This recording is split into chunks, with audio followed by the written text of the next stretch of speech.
राम राम किसान साथियों, ये हमारी 17-18 धान की वैरायटी लगी हुई है और आज हम इसमें पहला स्प्रे कर रहे हैं।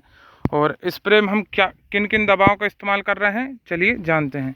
सबसे पहले हम सेफेक्स कंपनी के ट्रोल कीटनाशक का इस्तेमाल कर रहे हैं, जिसमें कि जो टेक्निकल है पाइमेट्रोजाइन 50% WG। ये धान की फसल में माहू कीट यानी कि तेले के नियंत्रण के लिए, साथ ही भारत सटिस की आंधी जो माहू पर भी कंट्रोल करती है, साथ ही फसल में गैस बनाती है। उसी के साथ हम इल्लियों सुंडियों के नियंत्रण के लिए भारत सटिस का बिल्डान यानी कि काटा 50 SP का इस्तेमाल कर रहे हैं।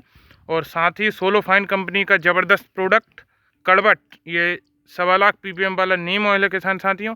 ये पौधे में कड़ापन लाएगा, जिससे रस चूसक कीट रस ना चूस सके, साथ ही दवाई की ड्यूरेशन क्षमता को भी बढ़ाएगा।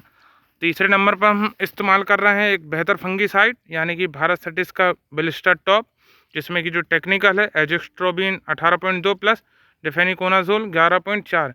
ये टेक्निकल के साथ साथियों सेफेक्स कंपनी के रेटल फंगीसाइड में भी आता है। साथ ही सिंजेंटा के जाने माने प्रोडक्ट एमिस्टर टॉप में भी यही टेक्निकल आता है।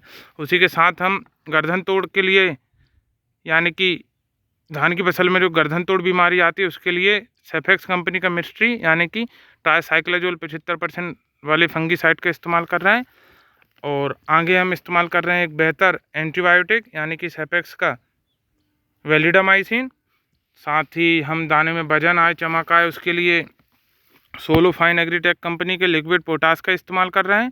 साथ ही धान में पॉलिनेशन सही से हो सके उसके लिए सोलोफाइन का ही बोरो प्लस यानी कि बोरान इस्तेमाल कर रहे हैं। और अंत में जो सबसे ज़रूरी है फसल की दवाइयों की शान है सेफेक्स का विलवेट यानी कि सिलिकॉन चिपको। ये सारी दवाएं हम हमारी धान की फसल में इस्तेमाल कर रहे हैं। राम राम, धन्यवाद, जय श्री राम।